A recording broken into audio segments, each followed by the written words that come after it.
Maria Santos pushed through the heavy kitchen doors with a tray of empty champagne glasses. The sounds of the ballroom faded behind her as she entered the hot, busy kitchen. Cooks shouted orders. Dishes clattered. Steam rose from large pots on the stove. This was her world. This had been her world for 7 years. She was 31 years old now. Her dark hair was always pulled back in a tight bun. Her uniform was always clean and pressed. Her shoes were always polished. These were the rules at the Grandview Hotel, and Maria followed every single one. She had learned long ago that following rules was the best way to stay invisible, and staying invisible was the best way to survive. The Grandview was not just any hotel. It was the most expensive hotel in the city. Famous people stayed here. Rich people had their parties here. Politicians made deals in the private dining rooms. Movie stars walked through the golden lobby. Maria had seen them all. She had served them all. But none of them had ever really seen her. That was fine with Maria. She did not want to be seen. She wanted to work her shifts, collect her paycheck, and go home to her small apartment. She wanted to take care of her younger brother Diego. She wanted to pay the rent on time. She wanted to keep her head down and her heart quiet. But sometimes, late at night, her heart refused to stay quiet. Maria set down her tray and began loading the dirty glasses into a plastic rack. Her fingers moved automatically. She had done this thousands of times. Her body knew the work so well that her mind could wander. And when her mind wandered, it always went to the same place. It went to music. She could hear it even now. Beneath the noise of the kitchen, a melody played softly in her head. It was Chopin. It was always Chopin.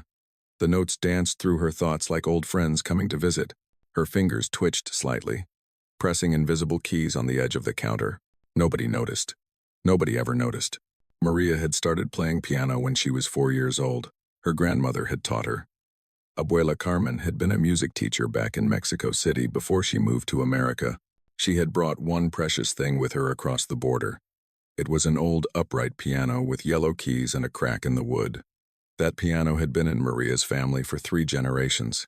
Maria remembered sitting on Abuela Carmen's lap, her tiny fingers reaching for the keys. She remembered the way her grandmother smiled when Maria played her first simple song. She remembered the words Abuela Carmen always said, "Music is a gift from God, mija. You must never waste it." Maria did not waste it. She practiced every day after school. She practiced on weekends. She practiced until her fingers hurt and her mother had to call her 3 times for dinner. By the time she was 10, she was better than her grandmother. By the time she was 14, she was better than her teachers. By the time she was 18, she was one of the best young pianists in the state. That was the year everything changed. Maria received a letter in the mail on a Tuesday afternoon in April. She still remembered the way her hands shook as she opened it. She still remembered the way her mother screamed with joy when she read the words. Maria had been accepted to the Juilliard School in New York City. Full scholarship. They would pay for everything. Her dream was coming true. For 2 weeks, Maria floated through life like she was walking on clouds. She told all her friends. She played the piano with more joy than ever before. She imagined herself on a big stage, wearing a beautiful dress, playing for thousands of people. She imagined making her grandmother proud. Abuela Carmen had died 2 years earlier, but Maria knew she was watching from heaven. Then her mother went to the doctor. Rosa Santos had been feeling tired. She thought it was just stress from working 2 jobs. She thought she needed more sleep. She thought it was nothing. But it was not nothing. It was cancer, stage 3. The doctor used many words that Maria did not understand, but she understood enough. Her mother was very sick. Her mother might die. Maria made her decision that same night. She did not tell anyone. She did not cry. She simply sat at the piano and played for 3 hours straight. When she finished, she walked to her room and wrote a letter to Juilliard. "Thank you, but I cannot accept. Family emergency. I am very sorry." She never told her mother about the letter. Rosa was too sick to notice that September came and went without Maria packing her bags. Rosa was too busy fighting for her life to ask about New York, and Maria was too busy taking care of her to think about what she had given up. For 3 years, Maria worked during the day and cared for her mother at night. Diego was only 12 when their mother got sick. He was too young to understand everything that was happening. Maria protected him from the worst of it. She made sure he went to school. She made sure he ate dinner. She made sure he still laughed sometimes. They sold the piano to pay for medicine. That was the hardest day. Maria watched two men carry her grandmother's piano out of their apartment. She watched it disappear into the back of a truck. She did not cry. She had forgotten how to cry by then. Rosa Santos died on a cold morning in February. Maria was holding her hand. Diego was asleep in the other room. Before she closed her eyes for the last time, Rosa made Maria promise two things: take care of your brother, and never stop playing music. Maria had kept both promises. She had raised Diego like he was her own son. He was 19 now, studying at community college, working part-time at a grocery store. He was going to be okay. Maria had made sure of that, and she still played music. Every night, after her shift at the hotel, Maria sat at a small electronic keyboard in her bedroom. She wore headphones so she would not bother the neighbors. The keyboard was cheap and the keys felt wrong, but when she closed her eyes and let her fingers move, she could pretend. She could pretend she was on a big stage. She could pretend she was wearing a beautiful dress. She could pretend her mother and grandmother were watching from the front row. Then she would open her eyes and remember the truth. She was a waitress. She was invisible. She was nobody special. Maria finished loading the glasses and wiped her hands on her apron. Her break was over. It was time to go back to the ballroom. It was time to smile politely and refill drinks and pretend that she was happy with her life. She pushed through the kitchen doors and stepped back into the bright lights and soft music of the party. Rich people laughed and talked around her. Beautiful women wore diamond jewelry. Handsome men wore expensive suits. None of them looked at her. None of them knew that the woman carrying their drinks had once been called a prodigy. None of them knew that her fingers held magic, and none of them would ever know. Because Maria Santos had learned to be invisible. And invisible people do not get to have dreams. Or so she thought. Diego Santos sat at the small kitchen table, eating cereal and scrolling through his phone. The morning light came through the window and fell across his face. He looked so much like their mother. The same dark eyes. The same gentle smile. Every time Maria looked at him, she felt both joy and sadness at the same time. "You came home late last night," Diego said without looking up from his phone. "I heard you playing." Maria poured herself a cup of coffee. It was bitter and too strong, but she needed it. She had worked a double shift and only slept 4 hours. "Sorry." I tried to be quiet. "I don't mind." Diego finally looked at her. "You played that sad one. The one Abuela used to love." Maria nodded. It was a Chopin nocturne. She always played it when she was feeling low. The notes were like tears that she could not cry anymore. They spilled out of her fingers and into the quiet night. Diego put down his phone. His face became serious. "Maria, can I ask you something?" "Of course. Why don't you play for real anymore? Like, for people?" Maria sat down across from him. She wrapped her hands around her coffee cup. The warmth felt good against her tired fingers. "You know why? I have to work. I have bills to pay. Playing piano doesn't pay bills. But you're so good. You're better than the people I see on YouTube. You're better than anyone." Maria smiled sadly. "Being good is not enough, Diego. You need connections. You need money. You need someone to give you a chance. People like us don't get chances." Diego frowned. He hated when she talked like this. He was young enough to still believe in dreams. Maria was old enough to know that most dreams did not come true. Dreams were for rich people. Poor people had responsibilities. "Mom would want you to try," Diego said quietly. Maria flinched. She did not like to talk about their mother. Even after all these years, the wound was still fresh. "Mom wanted me to take care of you. That's what I'm doing. I'm 19, Maria. I can take care of myself. You don't have to sacrifice everything for me." Maria reached across the table and took her brother's hand. "You are not a sacrifice. You are the best thing in my life. Everything I do because I love you. Never forget that." Diego squeezed her hand. His eyes were wet. He looked away quickly because he did not want her to see. Maria pretended not to notice. They were both good at pretending. After Diego left for his morning class, Maria cleaned up the kitchen. She washed the dishes. She wiped the counter. She swept the floor. These small tasks helped her feel in control. Her life was small, but it was neat. It was organized. It was safe. She walked into her bedroom and sat on the edge of the bed. The electronic keyboard sat on a stand in the corner. It was covered with a blue cloth to keep the dust away. Maria looked at it for a long moment. Then she stood up and uncovered it. The keyboard was nothing special. She had bought it 5 years ago from a pawn shop. Some of the keys stuck. The sound was thin and artificial. But it was hers. It was the only thing she had that connected her to who she used to be. Maria sat down and placed her fingers on the keys. She did not turn it on. She did not need to hear the sound. She just needed to feel the keys beneath her fingers. She closed her eyes and let her hands move through a silent song. She thought about her mother. Rosa Santos had worked as a hotel maid for most of her life. She had cleaned toilets. She had changed sheets. She had scrubbed floors on her hands and knees. Her back hurt every night. Her hands were rough and cracked. But she never complained. She worked hard so that her children could have a better life. When Maria got accepted to Juilliard, Rosa cried for 3 hours straight. She kept saying the same thing over and over. My baby is going to be a star. My baby is going to be somebody. She was so proud. She was so happy. She had no idea that everything was about to fall apart. The cancer came fast and mean. It spread through Rosa's body like fire. The doctors tried everything. Surgery, chemotherapy, radiation. Nothing worked for long. The treatments made Rosa weak and sick. She lost her hair. She lost weight. She lost the ability to walk, but she never lost her spirit. Maria remembered one night near the end. Rosa was lying in her hospital bed, hooked up to machines that beeped and hummed. Maria was sitting beside her, holding her hand. The room smelled like medicine and sadness. Play something for me, Rosa whispered. Her voice was so soft that Maria had to lean close to hear. There's no piano here, Mama. Rosa smiled. It was a thin smile, but it was real. Play it in the air. I can hear it in my heart. Maria raised her hands and moved her fingers through the air. She played an invisible piano, pressing keys that were not there. Rosa closed her eyes and listened to silence. But somehow, Maria knew that her mother could hear the music.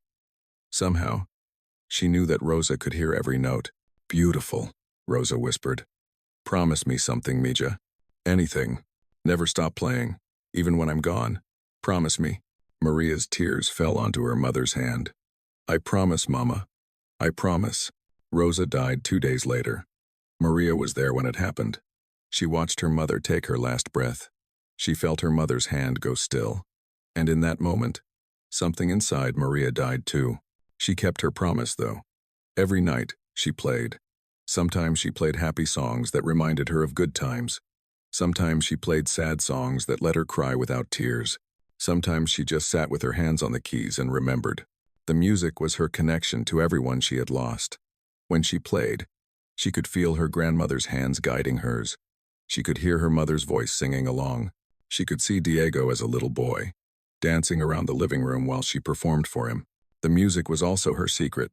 Nobody at work knew she could play. Nobody in her building knew. Only Diego knew, and he kept her secret safe. Maria liked it that way. Her music was private. It was precious. It was the one part of her life that belonged only to her. She opened her eyes and looked at the silent keyboard. The morning sun made patterns on the floor. She needed to get ready for work soon. Another shift at the hotel. Another day of being invisible. Maria covered the keyboard with the blue cloth. She patted it gently, like she was saying goodbye to an old friend. Then she went to take a shower and put on her uniform. Before she left the apartment, she stopped at a small table near the door. On the table was a framed photograph of her mother. Rosa was young in the picture, maybe 25. She was smiling brightly, holding baby Maria in her arms. Behind them was the old piano from Mexico City. Maria touched the glass gently. I'm keeping my promises, Mama. Both of them. I'm taking care of Diego, and I'm still playing. Maybe not for anyone important. Maybe not on a big stage. But I'm still playing. She kissed her fingers and pressed them against her mother's face in the photograph. Then she picked up her bag and walked out the door. The subway was crowded as always. Maria stood pressed between strangers, holding a metal pole, swaying with the movement of the train. Nobody looked at her. Nobody spoke to her. She was just another tired worker on her way to a job. But inside her head, music was playing. It was always playing. The train rattled and shook, but Maria heard only piano keys. She saw only notes dancing across a page. She felt only the smooth ivory beneath her fingers. She was invisible on the outside, but on the inside, she was still the girl who had once been called a prodigy. She was still the girl who made her grandmother cry with joy. She was still the girl who had almost gone to Juilliard. That girl was not dead. She was just hiding. She was just waiting. She did not know what she was waiting for. But somewhere deep in her heart, a small flame of hope still burned. Maybe someday, that flame would become a fire. Maybe someday, the world would hear her music. Maybe someday, she would stop being invisible. But not today. Today, she had work to do. The Grandview Hotel had hosted many fancy parties over the years. Maria had worked at hundreds of them. Birthday celebrations for people who owned private jets. Wedding receptions that cost more than she would earn in 10 lifetimes. Corporate events where business deals worth millions of dollars were made over glasses of expensive wine. But nothing compared to the Rothwell Foundation Winter Gala. Maria learned about her assignment 3 days before the event. Her supervisor, a strict woman named Mrs. Patterson, called her into the small office behind the kitchen. The room smelled like old paper and coffee that had been sitting too long. "Santos, you're on special duty for Saturday night," Mrs. Patterson said. She did not smile. She never smiled. "The Rothwell Gala. You'll be assigned to the service corridor near the stage." Maria nodded. Her face showed nothing, but her heart beat a little faster. The Rothwell Gala was the biggest event of the year. Only the most trusted staff members were allowed to work it. This was the first time Maria had been chosen. "Your job is simple," Mrs. Patterson continued. "Take care of the performers. Make sure they have water, coffee, whatever they need. Stay out of sight. Don't speak unless spoken to. Don't make eye contact with the guests. Understood?" "Yes, ma'am." "Good. Don't mess this up. The Rothwells are our most important clients." Maria knew exactly who the Rothwells were. Everyone in the city knew. They were one of the oldest and richest families in America. Their great-grandfather had made a fortune in railroads over 100 years ago. Now they owned banks, hotels, and half the buildings downtown. Catherine Rothwell, the 82-year-old family matriarch, was famous for her charity work. The foundation she ran gave millions of dollars to hospitals and schools every year. The Rothwell Gala was Catherine's pride and joy. She planned it personally, choosing every detail from the flowers to the music. This year, over 500 guests were expected. Senators, business leaders, movie stars, people whose names appeared in newspapers and magazines, and Maria would be serving them water. On the night of the gala, Maria arrived at the hotel 2 hours early. The ballroom looked like something from a fairy tale. Crystal chandeliers hung from the ceiling, casting rainbows of light across the walls. White flowers filled tall vases on every table. A red carpet stretched from the entrance to the main stage. Everything sparkled and shined. Maria walked through the empty ballroom, checking that everything was in place. She counted the chairs. She straightened the napkins.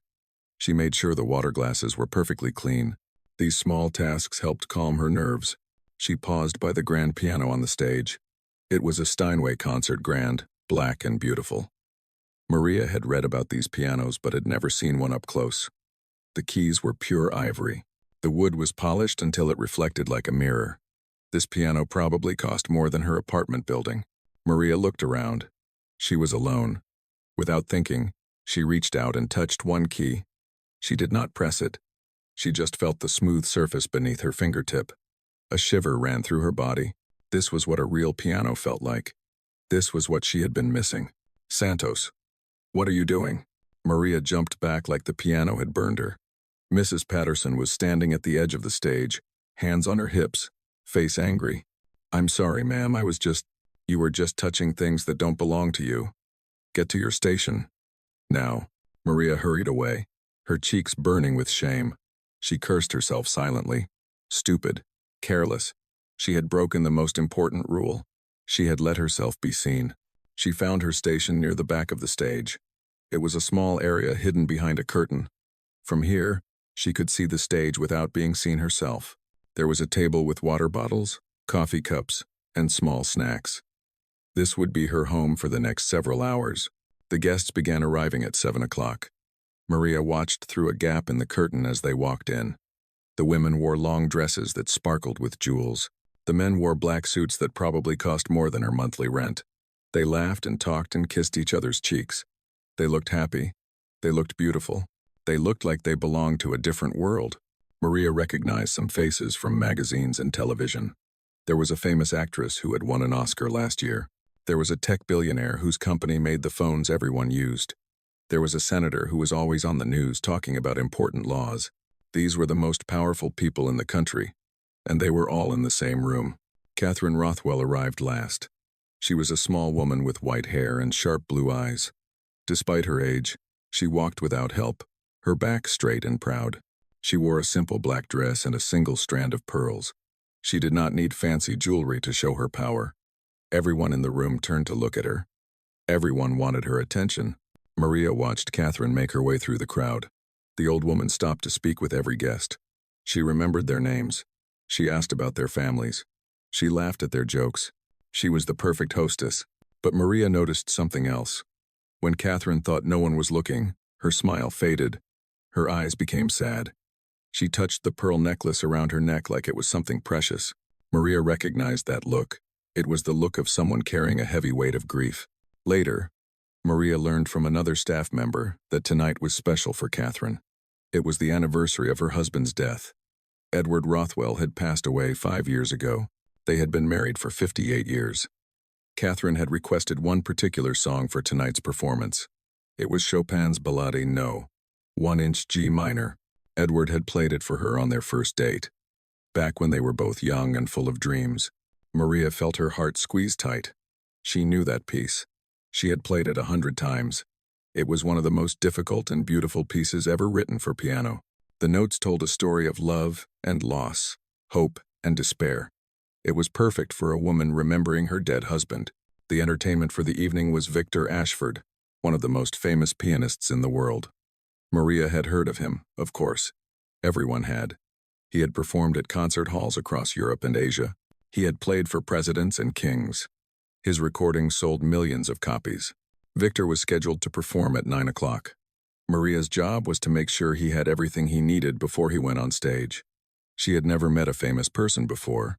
She was nervous and excited at the same time. At 8:15, Victor arrived in the green room. Maria watched him through the doorway. He was a tall man with silver hair and cold eyes. He wore a perfectly tailored suit. His fingers were long and thin. Pianist's fingers. He looked tired. Dark circles under his eyes. Pale skin. A thin layer of sweat on his forehead. Maria thought he might be sick, but she said nothing. It was not her place to speak. Victor's assistant, a young man with glasses, fussed around him nervously. "Water, Mr. Ashford? Coffee? Something to eat?" Victor shook his head. "Just quiet. I need quiet." Maria stayed in the shadows and watched. Victor sat down on a small couch and closed his eyes. His hands trembled slightly in his lap. His breathing was shallow and fast. Something was wrong. Maria could feel it. The minutes ticked by. 8:30, 8:45. Victor did not move from the couch. His assistant checked his watch again and again. The tension in the room grew thicker. At 8:50, Victor suddenly stood up. He took 2 steps toward the door. Then his face went white, and he crumpled to the floor like a puppet whose strings had been cut. Everything happened very fast after that. The assistant screamed for help. Staff members came running. Someone called for an ambulance. Maria pressed herself against the wall, trying to stay out of the way. Victor was conscious but could not stand. The paramedics arrived and put him on a stretcher. They said words like heart palpitations and exhaustion and stress. They said he needed to go to the hospital immediately. They said he absolutely could not perform tonight. Maria watched them wheel Victor away. The green room suddenly felt very empty and very quiet. Out in the ballroom, 500 guests were waiting for a performance that would never happen. Catherine Rothwell was waiting to hear her husband's favorite song, and Maria stood in the shadows, her fingers tingling, her heart pounding, wondering what would happen next. The green room had become a place of panic. Elaine Whitmore, the event coordinator, stood in the center of the chaos. Her face was red. Her hands were shaking. She was talking on her phone so fast that her words blurred together. "What do you mean you can't come? This is an emergency. I don't care about your other commitment. The Rothwell Gala. Do you understand what that means?" Maria watched from her corner. She had not moved since Victor collapsed. Nobody had told her to leave, and she was too scared to draw attention to herself. So she stayed still and silent, like a piece of furniture that everyone had forgotten about. Elaine ended her call and immediately started another one. Then another. Then another. Each call ended the same way. Angry words, desperate pleas. Then silence. Every pianist in the city is either unavailable or too far away, Elaine said to no one in particular. Her voice cracked. The performance is in 35 minutes. What am I supposed to do? Victor's assistant, the young man with glasses, looked terrified. Can we just cancel the performance? Explain what happened. Elaine turned on him with fury in her eyes. Cancel? Cancel? Do you know who Catherine Rothwell is? Do you know what this night means to her? Her husband died 5 years ago today. She planned this entire evening around that Chopin piece. It was the song Edward played for her on their first date. If we don't play it tonight, it will break her heart. The assistant stepped back, intimidated. I'm sorry. I didn't know. Elaine softened slightly. It was not his fault. It was nobody's fault. Sometimes terrible things just happened at the worst possible time. Maria thought about Catherine Rothwell. She remembered the sadness in the old woman's eyes. She remembered the way Catherine touched her pearl necklace. Losing a husband after 58 years of marriage must feel like losing half of yourself. Maria understood that kind of loss. She had felt it when her mother died. Elaine made more calls. Each one failed. A jazz pianist who only knew popular songs. A music professor who had not performed publicly in 20 years. A young student who burst into tears at the mention of Chopin. Nobody could help. Maria listened to each conversation. Her heart beat harder with every failed call. Something strange was happening inside her chest. A feeling she had not felt in many years. It was a pull, like a rope tied around her ribs, dragging her toward something she could not name. The Chopin Ballade. She knew it. She had learned it when she was 16. Her grandmother had called it the most beautiful piece ever written. Maria had practiced it for months until every note was perfect. She had played it at her final recital before everything fell apart. She could still feel the music in her fingers, waiting to be released. But that was crazy. She was a waitress. She had not performed in public for 12 years. She could not just walk onto a stage in front of 500 important people and play one of the most difficult pieces in the classical piano world. Could she? The question buzzed in her head like a fly that would not go away. She tried to push it down. She tried to think about her job, her responsibilities, her invisible life. But the question kept coming back, louder each time. Elaine hung up her last call. Her shoulders dropped. The fight seemed to drain out of her body. It's over, she said quietly. There's no one. We'll have to tell Mrs. Rothwell that there won't be a performance. Maria's mouth opened before her brain could stop it. I can play it. The words hung in the air like smoke. Everyone in the room turned to look at her. Elaine's eyes narrowed. Victor's assistant looked confused. 2 other staff members exchanged glances that clearly said, "Who is this person?" Maria wanted to take the words back. She wanted to disappear into the wall. But it was too late. She had spoken. She had been heard. She was no longer invisible. "Excuse me?" Elaine said. Her voice was cold and sharp like a knife cutting through bread. "What did you say?" Maria's heart pounded so hard she could feel it in her throat. Her hands were sweating. Her knees felt weak. Every instinct told her to apologize and run away. But then she thought of her mother. She thought of the promise she had made. She thought of all the nights she had played alone in her bedroom, wondering if anyone would ever hear her music again. She thought of Catherine Rothwell, waiting in the ballroom, hoping to hear her husband's song one more time. Maria straightened her spine. She looked directly into Elaine's cold eyes. The Ballade, no. 1-inch G minor. I can play it. Elaine stared at her for a long moment. Her expression moved from disbelief to annoyance to something that looked almost like hope. You're a waitress, she said finally. You serve drinks and clear tables. How could you possibly know how to play Chopin? I studied piano for 14 years. I was accepted to Juilliard when I was 18. Maria heard the words coming out of her mouth and barely recognized her own voice. I didn't go because of family problems, but I never stopped playing. I practice every night. I know the Ballade by heart. Elaine crossed her arms. That's a very nice story, but I can't put an untrained waitress on stage in front of the most powerful people in the city. Do you have any idea what would happen if you failed? It would be a disaster. It would ruin the hotel's reputation. It would ruin my career. Then let me prove it. Maria's voice grew stronger. The fear was still there, but something else was growing alongside it, something that felt like courage. Give me 5 minutes at a piano. If I can't play, you lose nothing. But if I can play, you save the evening. Victor's assistant cleared his throat nervously. Ma'am, with respect, we have no other options. Maybe we should let her try? Elaine pressed her lips together tightly. She looked at Maria like she was trying to see inside her soul. The silence stretched on for what felt like hours. Fine, Elaine said finally. There's a practice room down the hall. You have 3 minutes to convince me.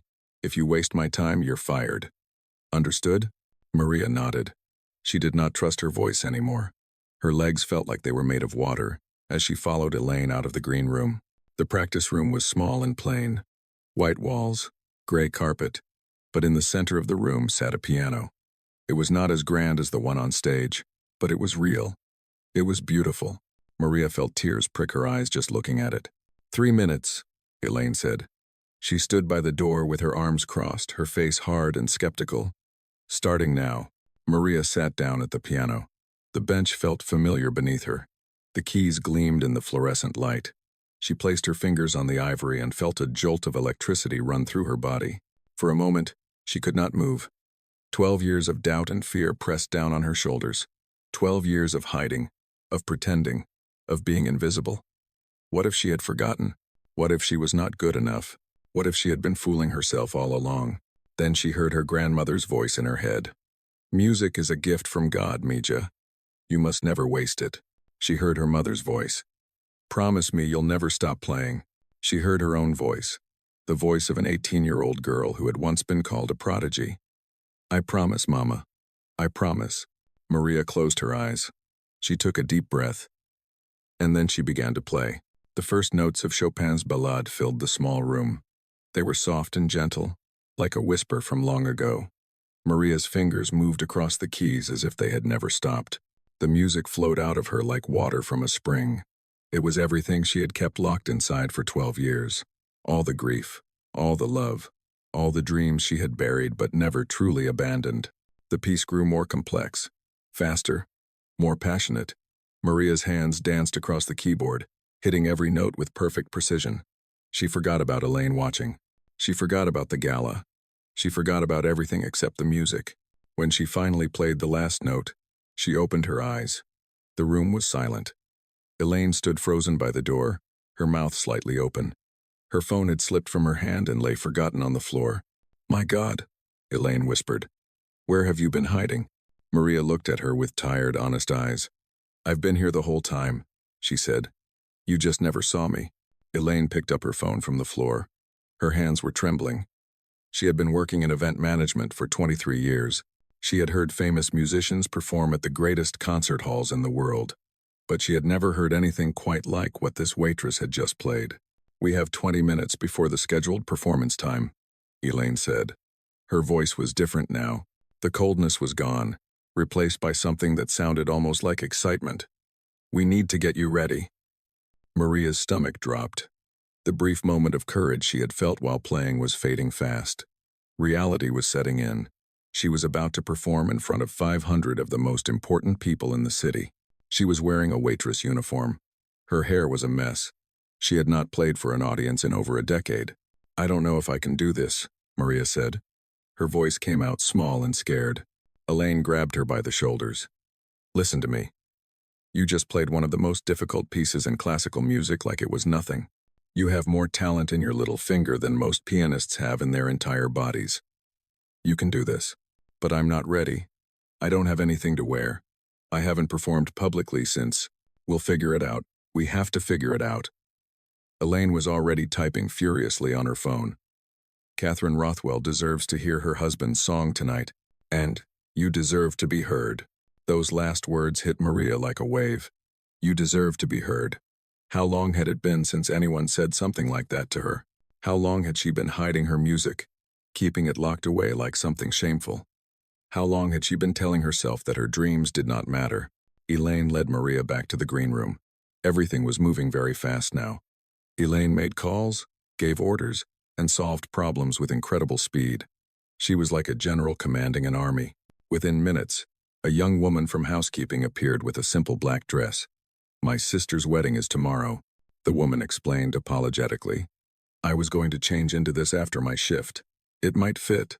Maria took the dress with grateful hands. It was not fancy, but it was elegant. Black fabric, long sleeves, a modest neckline. It would work. It would have to work. She changed in a small bathroom, her fingers fumbling with the zipper. The dress fit almost perfectly, just a little loose around the waist.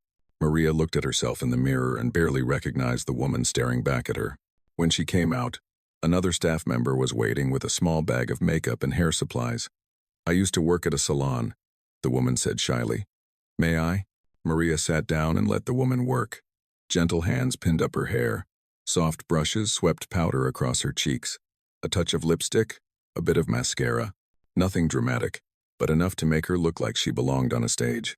While this was happening, Maria's phone buzzed in her apron, which lay folded on a chair. Elaine grabbed it and looked at the screen. "It's someone named Diego. Should I answer?" Maria's heart jumped. "Yes, please." Elaine handed her the phone. Maria pressed it to her ear with shaking hands. "Hello? Maria? What's going on? You texted me that something was happening, but then you didn't respond. Are you okay?" Diego's voice was worried. Maria took a deep breath. "Diego, listen to me carefully. I'm about to do something crazy." "What? What are you talking about?" "The famous pianist who was supposed to perform tonight collapsed. They couldn't find anyone else, so I volunteered." Maria heard herself saying the words but still could not quite believe them. "I'm going to play Chopin in front of 500 people in about 15 minutes. There was silence on the other end. Then Diego let out a sound that was half laugh, half sob. "Are you serious, Maria? Are you being serious right now?" "I'm serious. Oh my God. Oh my God." Diego was crying now. Maria could hear it in his voice. "Maria, this is it. This is what you've been waiting for. This is what Mom wanted." Maria felt tears building in her own eyes. She blinked hard, trying not to ruin the makeup that had just been applied. "I'm so scared. Diego, what if I mess up? What if I embarrass myself?" "You could never embarrass yourself. You're the most talented person I've ever known. Mom knew it. Abuela knew it. And tonight, everyone else is going to know it too." The woman doing Maria's hair stepped back. "You're ready," she said softly. Maria looked at herself in the mirror again. The transformation was complete. She did not look like a waitress anymore. She looked like a pianist. She looked like the person she had always been, deep inside, hidden beneath years of sacrifice and sorrow. "Diego, I have to go," she said into the phone. "I know. I love you, Maria. Make Mom proud. I will. I love you too." She hung up and handed the phone back to Elaine. Her hands had stopped shaking. A strange calm was settling over her, like the moment before a storm when everything goes quiet. Elaine checked her watch. 10 minutes. "Let me explain what's going to happen. I'm going to go out there and tell the guests that due to Mr. Ashford's medical emergency, we have a very special surprise performance. I won't say your name. I won't say you're a waitress. I'll just call you a remarkable young artist." Maria nodded. That was better. She did not want people to know who she was. Not yet. Maybe not ever. "You'll walk out when you see the spotlight hit the piano," Elaine continued. "Sit down. Take a moment to collect yourself. Then play. When you finish, stand up, take a bow, and walk off stage. Simple. Simple." Maria almost laughed. Nothing about this was simple. But she nodded anyway. Elaine put a hand on Maria's shoulder. Her eyes were kind now. All the coldness melted away. "I've been in this business a long time. I've seen a lot of talented people. But talent is only part of it. The rest is courage. And what you're doing tonight takes more courage than most people have in their entire lives." Maria did not know what to say, so she said nothing. Elaine walked out to make her announcement. Maria was left alone in the green room. She could hear the murmur of voices from the ballroom. Hundreds of people talking and laughing, unaware of the drama that had been unfolding behind the scenes. Maria closed her eyes and thought about her mother. She remembered the last time she had seen Rosa smile. Really smile. Not the tired smile of a sick woman trying to be brave. It was the day Maria got her acceptance letter from Juilliard. Rosa had held her face in both hands and said, You are going to change the world with your music, Mija. I know it. Maria had not changed the world. She had spent 12 years changing sheets and serving drinks and pretending she was nobody special. But maybe tonight, for just a few minutes, she could remember who she really was. She heard Elaine's voice over the speakers, explaining that the evening's performance would be a surprise. She heard the confused murmurs of the crowd. She heard her own heartbeat, loud and fast in her ears. Then the spotlight hit the piano. Maria walked through the curtain and onto the stage. The light was blinding after the darkness backstage. She could not see the faces in the crowd, but she could feel their eyes on her. Hundreds of eyes, judging, questioning, wondering who this unknown woman was. Her legs carried her to the piano. She sat down on the bench and placed her hands on the keys. The ivory was cool beneath her fingertips. She took a slow, deep breath. For a moment, time stopped. Maria was aware of everything. The weight of the dress on her shoulders, the smell of flowers from the table arrangements, the soft breathing of the crowd, the ghost of her mother standing behind her, hands resting on her shoulders. She thought about all the years of practice, all the nights alone with her keyboard, all the dreams she had buried but never forgotten. Everything had led to this moment. Every sacrifice, every tear, every silent prayer. Maria Santos, the invisible waitress, was about to become visible. She closed her eyes, said a silent prayer to her mother and grandmother, and began to play. The first note rang out through the ballroom like a bell, calling people to church. It was pure and clear and beautiful. And in that moment, Maria knew that everything was going to be okay. The music had waited 12 years for this moment. And now, finally, it was free. The ballroom had fallen completely silent. 500 people sat frozen in their chairs, their champagne glasses halfway to their lips, their conversations forgotten. Every eye was fixed on the unknown woman at the piano. Maria did not see them. Her eyes were closed. Her fingers moved across the keys with a life of their own. The opening notes of Chopin's Ballade. No, one floated through the air like leaves carried by a gentle wind. Soft, delicate, full of longing. In the front row, Catherine Rothwell sat perfectly still. Her wrinkled hands gripped the armrests of her chair. Her blue eyes, usually so sharp and commanding, were filling with tears. She knew this music. She had heard it for the first time 60 years ago, played by a nervous young man who was trying to impress her on their first date. Edward had been a terrible pianist back then. His fingers stumbled over the keys. He hit wrong notes. He had to start over twice, but Catherine had not cared about the mistakes. She had watched his face as he played, seen the passion and determination in his eyes, and known that she would love this man forever. Now Edward was gone, 5 years in the ground, and here was his song, being played by a stranger, filling the room with memories that Catherine had kept locked in her heart. Maria moved into the second section of the piece. The music grew more complex, more demanding. Her right hand danced up and down the keyboard while her left hand provided a steady, rolling foundation. The notes came faster now, building towards something powerful. She thought about her grandmother's hands guiding hers when she was just a little girl. She thought about the old piano with the yellow keys, the one they had to sell to pay for medicine. She thought about all the hours she had spent practicing, alone in her room, playing for an audience that existed only in her imagination. Now the audience was real. Now the moment was real. And Maria was not afraid anymore. The music reached its first climax. Maria's hands crashed down on the keys, filling the ballroom with sound that seemed to shake the crystal chandeliers. Several guests gasped. A woman in the third row pressed her hand to her chest. A man near the back wiped his eyes with his napkin. Then the music softened again, becoming tender and sad. This was the heart of the ballade, the part that always made Maria cry when she practiced alone. It was a conversation between two voices, one asking questions, the other giving answers that were never quite enough. It was the sound of love and loss, hope and despair, all tangled together. Maria opened her eyes for a moment.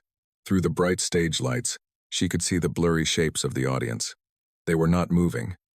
They were not whispering. They were completely captured by the music. This was what she had dreamed of all those years ago. This was why she had practiced until her fingers bled. Not for fame, not for money, but for this moment of connection, when her music could reach inside other people's hearts and make them feel something true. She closed her eyes again and let herself disappear into the music. She was no longer Maria the waitress. She was no longer Maria the orphan, the sacrifice, the invisible woman. She was just the music, pure and free and alive. The ballade moved into its most technically demanding section. Maria's fingers flew across the keys at impossible speed. Notes tumbled over each other like water rushing down a mountain. The melody twisted and turned, rising and falling, pushing toward a conclusion that felt both inevitable and surprising. In the green room, Elaine Whitmore stood watching a small monitor that showed the stage.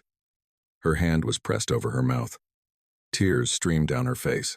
She had worked with many musicians over the years, but she had never seen anything like this. This was not just skill. This was not just practice. This was something deeper, something almost holy. On stage, Maria approached the final section of the piece. The music slowed down, becoming heavy with emotion. Each note rang out like a bell tolling for something lost. The sadness was overwhelming. But there was beauty in it too. The kind of beauty that only comes from accepting the truth of things. Maria thought about her mother in those last days. She thought about holding Rose's hand as she took her final breath. She thought about the emptiness that followed. The years of going through the motions. The feeling that part of her had died along with her mother.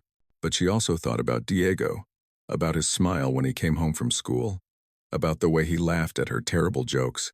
She thought about the small joys that had kept her going. Morning coffee, sunset through her apartment window, the feel of piano keys beneath her fingers. Life was full of loss, but it was also full of love. That was what Chopin understood. That was what this music was trying to say. Sadness and joy were not opposites. They were partners, dancing together through every human heart. The final notes approached. Maria's hands slowed down, drawing out each sound, making the audience lean forward in their seats. The last chord hung in the air for a long moment, vibrating with emotion. Then silence. Maria lifted her hands from the keys. She sat perfectly still, her eyes still closed, her heart pounding in her chest. She did not know if she had played well. She did not know if the audience would clap or boo or simply sit in confused silence. For 5 seconds, nothing happened.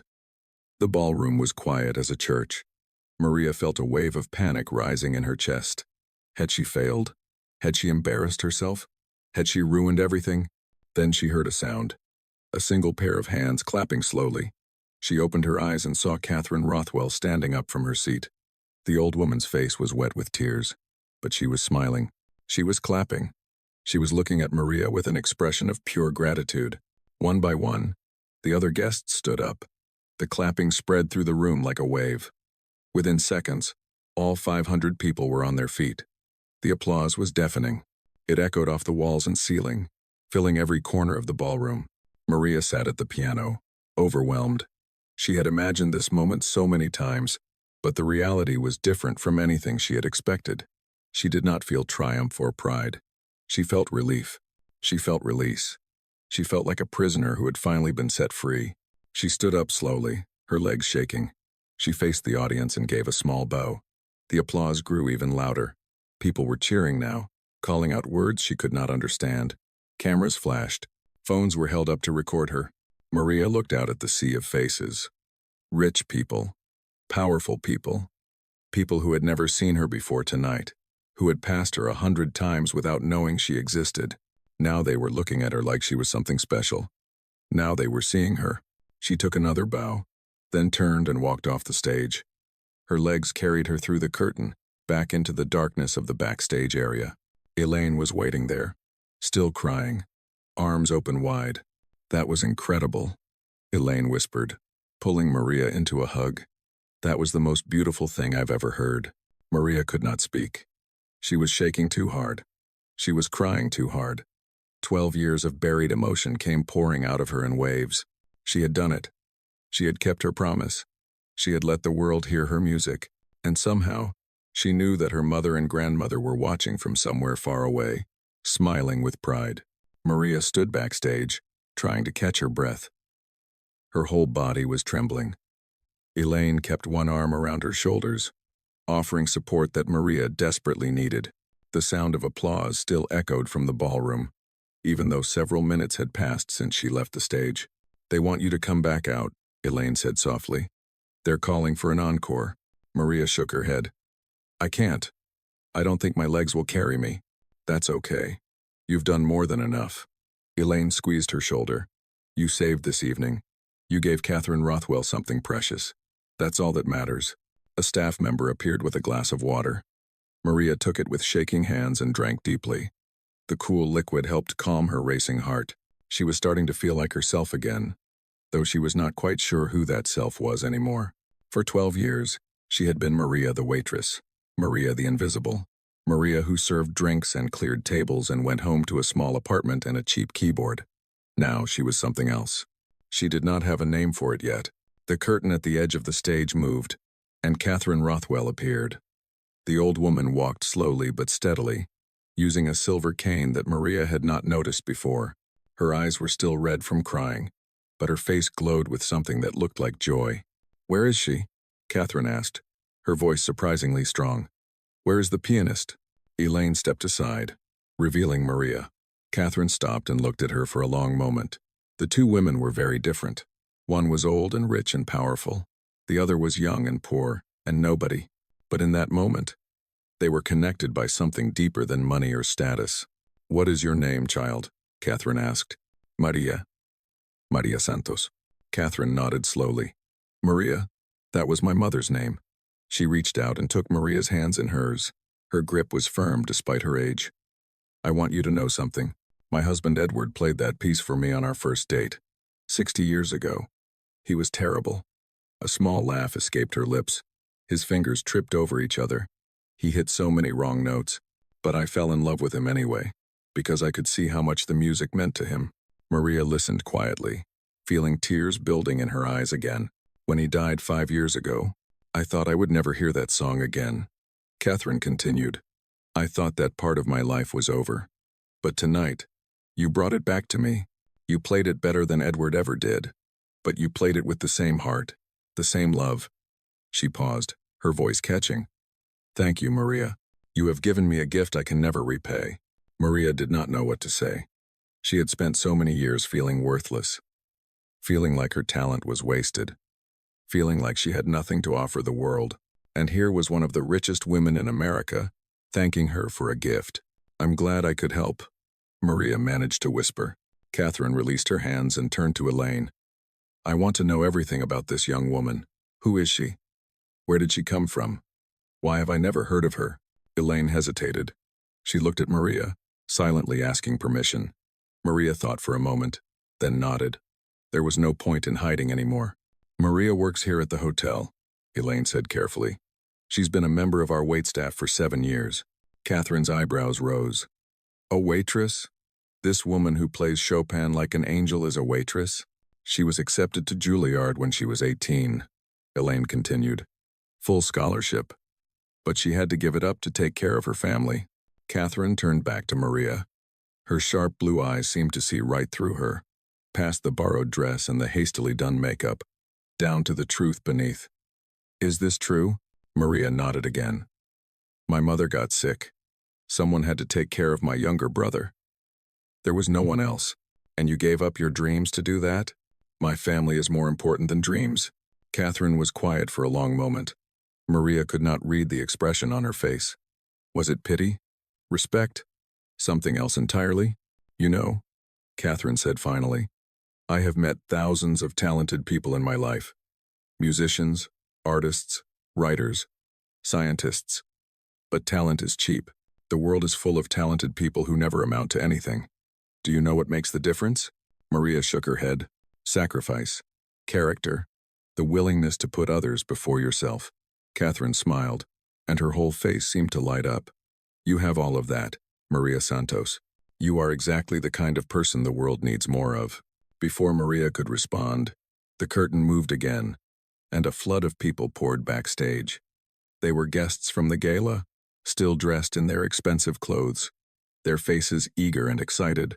They surrounded Maria like she was a celebrity, pressing business cards into her hands, asking questions she could barely hear over the noise. That was absolutely stunning, said a man in a perfectly tailored suit. I'm the artistic director at the Kennedy Center. We must talk. I run a classical music label, said a woman with diamonds around her neck. We're always looking for new talent. My foundation sponsors young artists, said another man. I'd love to discuss opportunities with you. Maria's head spun. She had gone from invisible to the center of attention in less than an hour. She did not know how to handle it. She did not know what to say. She just stood there, clutching business cards, nodding at strangers, feeling like she was in a dream. Elaine noticed her distress and stepped in. Thank you all for your enthusiasm, but Miss Santos needs some time to rest. It's been an emotional evening. The crowd reluctantly dispersed, though many people lingered nearby, watching Maria with curious eyes. She felt like an animal in a zoo, fascinating and strange. When the backstage area was finally quiet again, Maria collapsed into a folding chair. Her borrowed dress was wrinkled. Her carefully pinned hair was coming loose. She felt exhausted in a way that went beyond physical tiredness. Are you okay? Elaine asked, kneeling beside her. I don't know, Maria admitted. I feel like I'm waking up from a very long sleep. Everything looks different. Elaine smiled gently. That makes sense. Your life just changed, Maria. Whether you realize it or not, nothing will ever be the same. Maria thought about her apartment, her keyboard, her brother waiting at home, her shift schedule for next week. Could all of that really change because of one performance? Her phone buzzed in the pocket of her borrowed dress. She pulled it out and saw a text from Diego. YouTube? Check it now. With trembling fingers, Maria opened the YouTube app. Her heart stopped. Someone at the gala had filmed her entire performance and posted it online. The video had been up for less than 30 minutes. It already had 500,000 views. Maria stared at the screen, unable to process what she was seeing. The number kept climbing as she watched. 500,000, 600,000. The comments were flooding in faster than she could read them. Who is this woman? She's incredible. This is the most beautiful piano playing I've ever heard. Where has she been hiding? The world needs to hear more of her. Maria set down the phone. Her hands were shaking again. In the span of one evening, she had gone from a woman that nobody noticed to a woman that millions of people were talking about. Elaine looked at the screen and let out a low whistle. Well, she said, I think it's safe to say that your waitressing days are over. Maria did not laugh. She did not smile. She just sat in her chair, staring at nothing, trying to understand what had just happened to her life. Somewhere in heaven, she knew her mother was smiling. The next morning, Maria woke up in her small apartment and thought it had all been a dream. She lay in bed for a long moment, staring at the crack in the ceiling that she had memorized over years of sleepless nights. The room was quiet. The morning light filtered through the thin curtains. Everything looked exactly the same as it had yesterday. Then she saw the black dress hanging on her closet door, the dress she had borrowed, the dress she had worn on stage, and she knew it was real. Her phone sat on the nightstand, screen dark. She was afraid to look at it. She was afraid of what she might find. Part of her hoped that the video had disappeared, that the world had forgotten about her overnight, that she could go back to her invisible life. But another part of her, a part she had kept buried for 12 years, hoped for something different. She reached for the phone and turned it on. The screen immediately lit up with notifications. Hundreds of them. Missed calls from numbers she did not recognize. Text messages from friends she had not spoken to in years. Social media alerts that kept multiplying even as she watched. The video now had over 3 million views. Maria sat up in bed, her heart pounding. She scrolled through the notifications, trying to make sense of what she was seeing. News websites had picked up the story. Mystery pianist saves Rothwell Gala, said one headline. Waitress becomes overnight sensation, said another. Her name was everywhere. The bedroom door burst open, and Diego rushed in. His face was bright with excitement. Maria! Maria, did you see? Did you see what's happening? I'm looking at it right now. Maria's voice was calm, but her hands were shaking. I don't understand. How did this happen so fast? Diego sat down on the edge of her bed. Someone at the party posted the video last night. Then other people shared it. Then news sites picked it up. Then TV stations. It just kept growing and growing. He grabbed her phone and scrolled through the notifications. Look at this. The New York Times wants to interview you. So does CNN, and ABC, and about 50 other places. Maria felt dizzy. This was too much, too fast.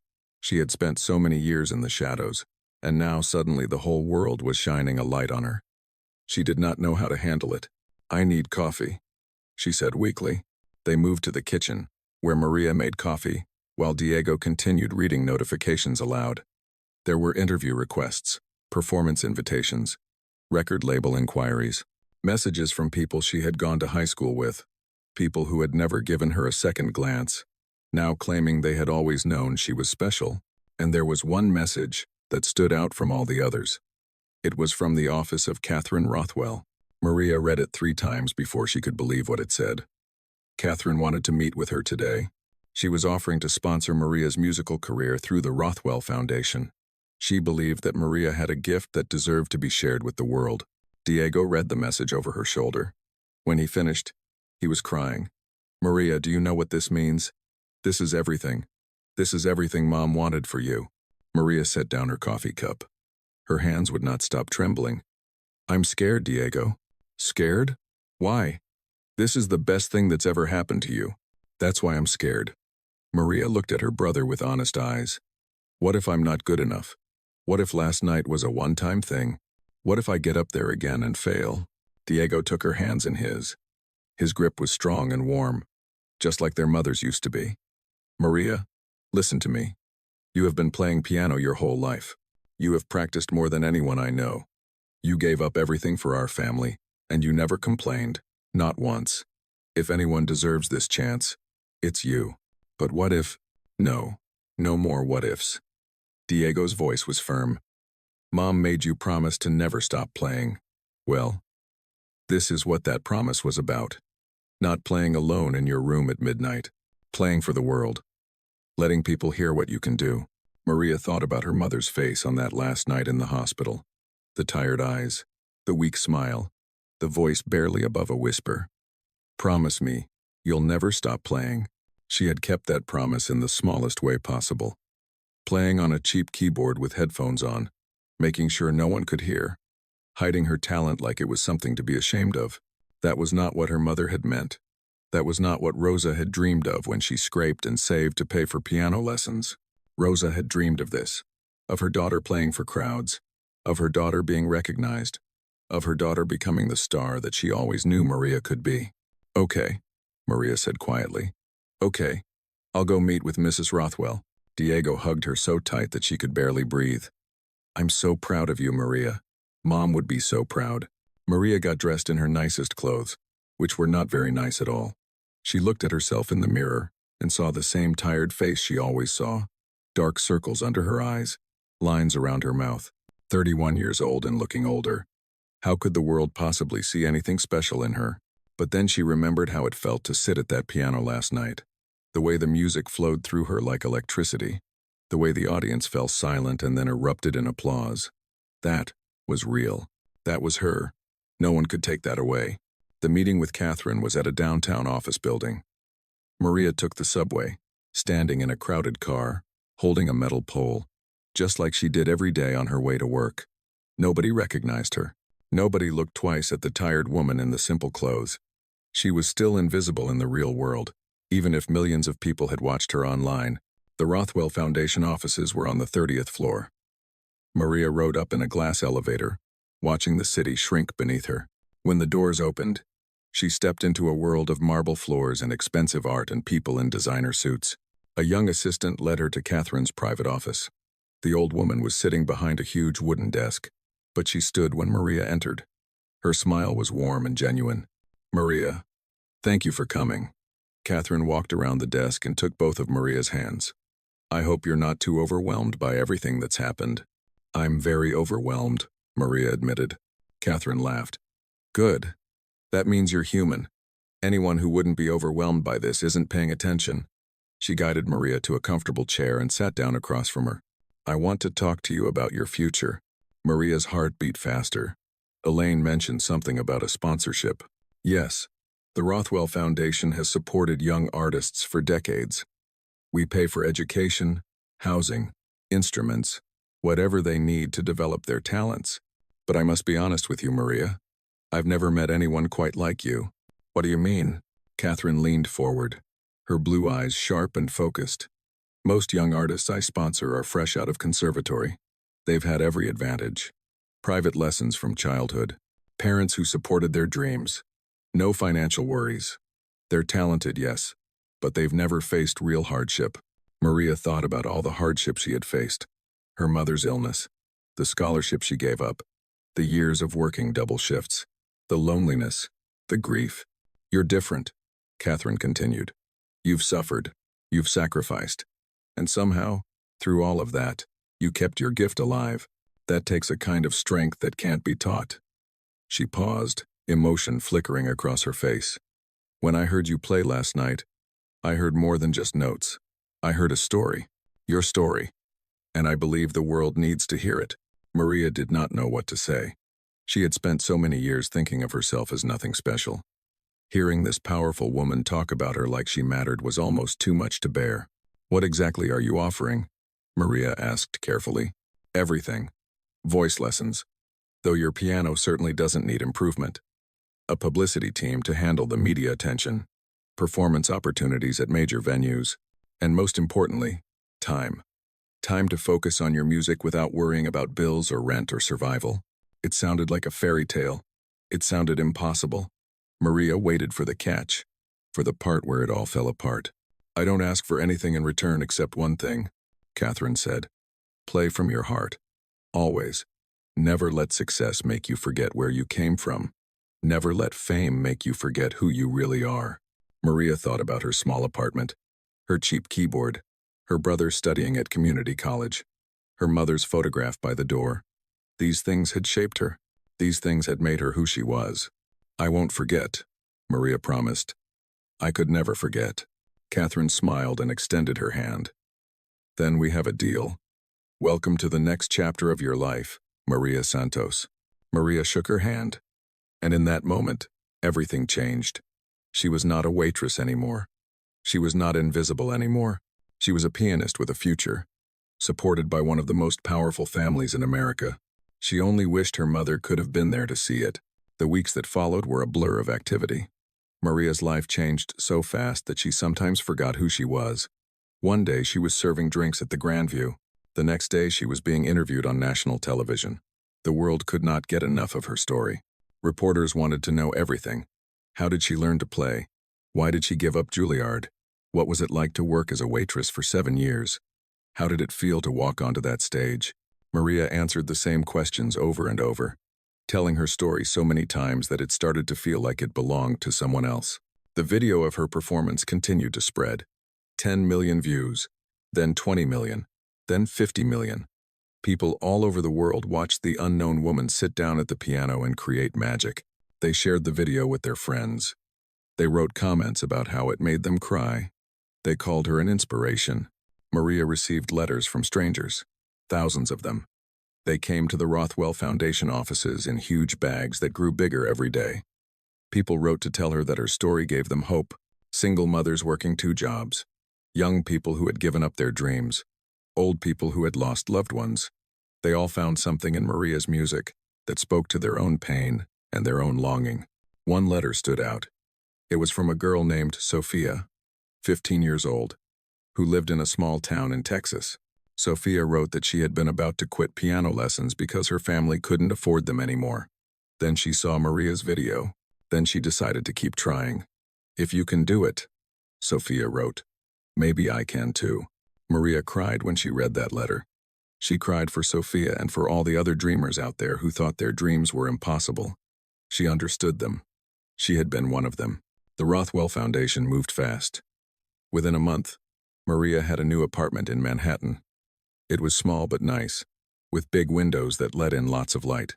Most importantly, it had a real piano, a beautiful black Steinway, a gift from Catherine herself. Maria spent hours sitting at it, running her fingers over the keys, still unable to believe it was hers. Diego moved to New York too. Catherine had arranged for him to transfer to a better college. He was studying business now, talking about starting his own company someday. Maria watched him grow more confident every day, and her heart swelled with pride. She had raised him. She had protected him. And now they were both going to be okay. Maria's first major performance was scheduled for 3 months after the gala. She would play at Lincoln Center, one of the most famous concert halls in the world. 2,000 seats, sold out in 4 minutes. People flew in from other countries just to hear her play. The night before the concert, Maria could not sleep. She lay in her new bed, staring at her new ceiling, thinking about everything that had happened. Part of her still expected to wake up back in her old apartment, still a waitress, still invisible.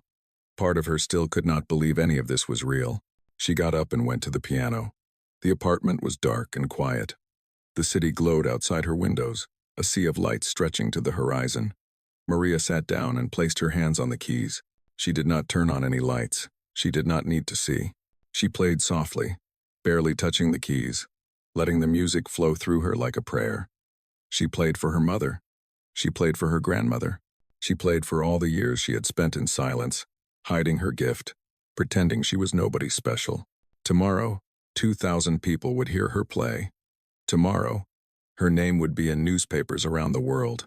Tomorrow, everything she had dreamed of as a girl would come true. But tonight, she played just for herself, just for the pure joy of making music, just to remember who she really was. The morning of the concert arrived gray and cold. Rain fell softly on the city streets. Maria took a long shower and tried to calm her nerves. Her hands were steady, but her heart was racing. This was the biggest moment of her life. The Rothwell Foundation had provided her with a beautiful dress for the occasion. It was dark blue, the color of the night sky, with tiny crystals sewn into the fabric that sparkled like stars. When Maria put it on and looked in the mirror, she saw a woman she almost did not recognize. A woman who looked like she belonged on a stage. Diego came over to help her get ready. He fixed her hair and told her jokes to make her laugh. He had grown so much in the past few months. He was a man now, confident and kind, with their mother's gentle eyes and their father's strong jaw. Maria wished Rosa could see him. She wished their mother could see both of them. "Are you nervous?" Diego asked. "Terrified," Maria admitted. "Good. Mom always said that nervousness meant you cared." He hugged her tight. "You're going to be amazing, Maria. You've been amazing your whole life. Tonight, the rest of the world gets to find out." A car came to take Maria to Lincoln Center.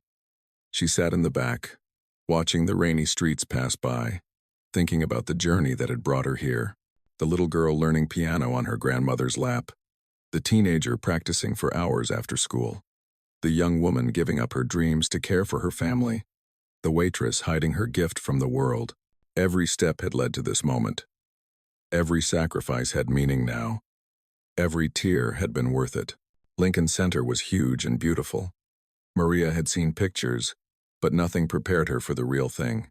The concert hall glittered with lights. Well-dressed people streamed through the doors, shaking rain from their umbrellas, chattering with excitement. Signs everywhere displayed her name. Maria Santos. One night only. Backstage, Maria went through her preparation routine.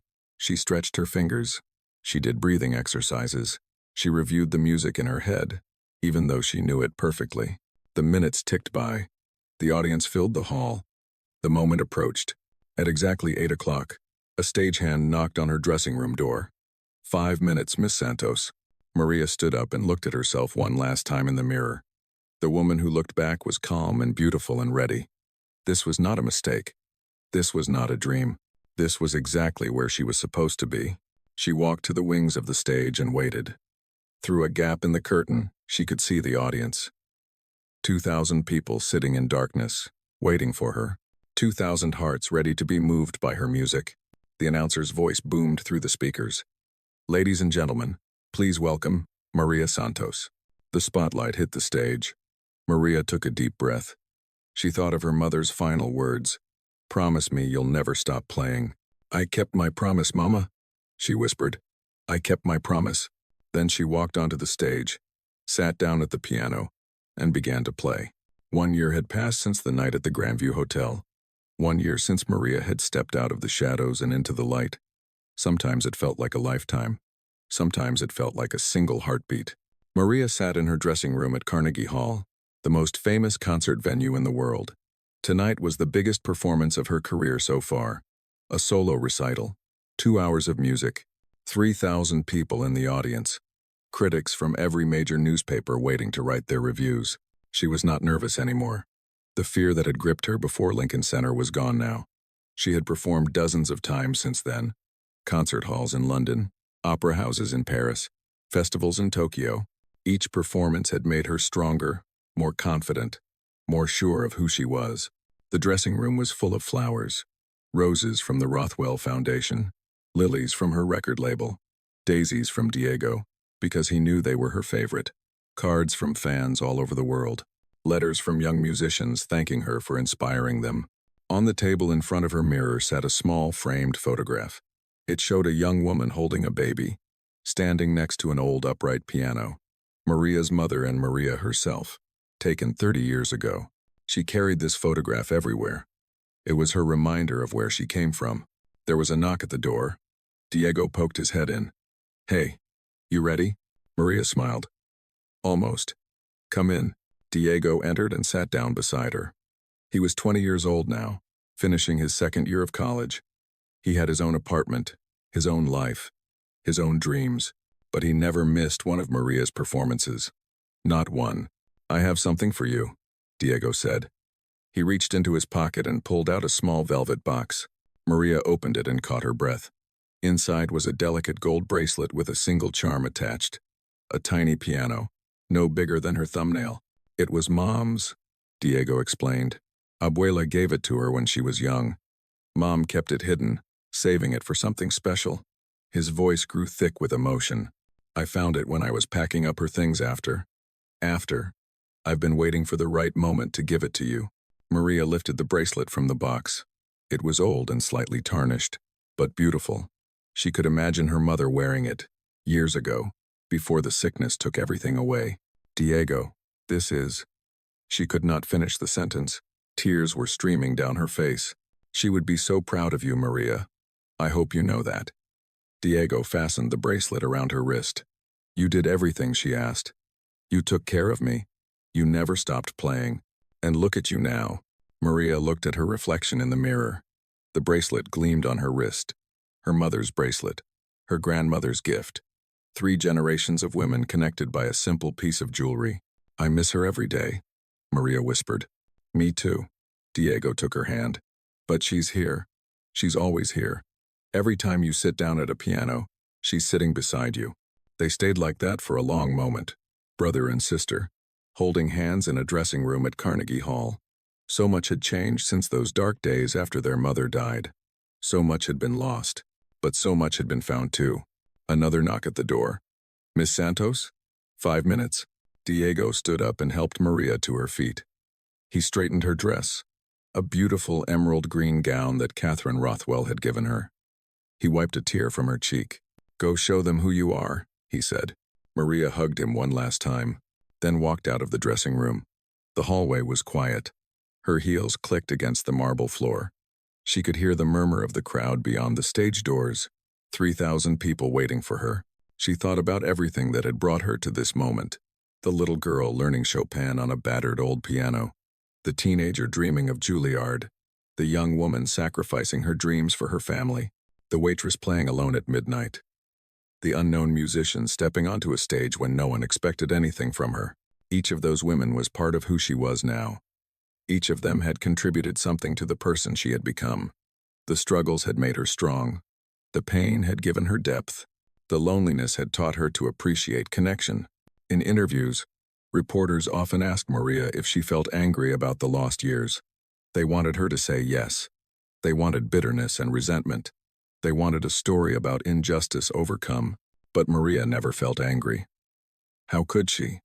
Those years had shaped her. Without them, she would not be the musician she was today. Without the suffering, her music would not reach so deep into people's hearts. Without the sacrifice, she would not understand what really mattered in life. "No," she always answered. "I don't feel angry. I feel grateful. Every experience made me who I am, and I like who I am." The stage manager appeared beside her. "Ready, Miss Santos?" Maria nodded. She touched her mother's bracelet one last time. She took a deep breath. The doors opened, and she walked onto the stage at Carnegie Hall. The applause was thunderous. 3,000 people rising to their feet before she had played a single note. The spotlight was warm on her face. The piano waited at the center of the stage. Black and beautiful and ready, Maria made her way to the bench and sat down. The audience grew quiet. The silence was complete, heavy with expectation. She placed her fingers on the keys. The ivory was smooth and cool. These were the same keys that had been touched by the greatest musicians in history. Now they waited for her. Maria closed her eyes. In her mind, she saw her mother smiling. She saw her grandmother nodding with approval. She saw Diego in the audience, wearing their mother's rosary around his wrist, tears already forming in his eyes. She was not alone. She had never been alone. The people who loved her were always with her, living in her music, speaking through her hands. Maria Santos, the waitress who had been invisible for so long, opened her eyes and began to play. The music filled Carnegie Hall like light filling a room at dawn. It was beautiful and sad and joyful and true. It was the sound of a life fully lived, with all its pain and all its glory. And somewhere, in a place beyond the physical world, a mother who had died too young listened to her daughter play and smiled. The promise had been kept. The music would never stop.